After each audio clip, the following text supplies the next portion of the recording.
After a traumatic brain injury, when someone is learning to use a memory strategy, they often need the support of family members and friends initially. This is because memory problems make it difficult for them to learn to use the strategy. So oftentimes, family members or friends will be needed to prompt them to use the strategy.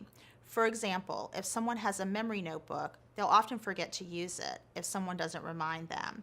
So initially, family members can remind them to write important appointments in the memory notebook and to review it throughout the day. So whether transportation needs to be arranged or whether they need to, if they're going to a doctor's appointment, come up with some questions that they want to ask the doctor or symptoms that they have that they want to tell the doctor about and write those in the memory notebook, and then look at it at regular times throughout the day.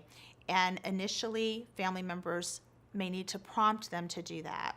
It's also important if you're a family member or friend of a person with a brain injury to not just always give them the information when they ask. So for example, if they say, "When's my next neurology appointment?"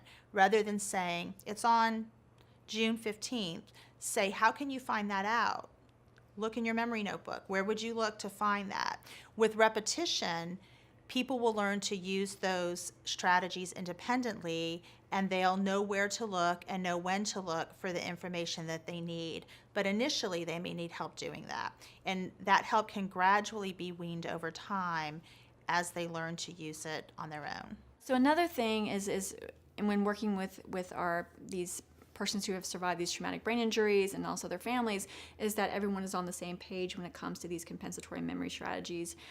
Because sometimes, again, if family is doing something different than the person with injury is doing, that can cause a breakdown in the strategy.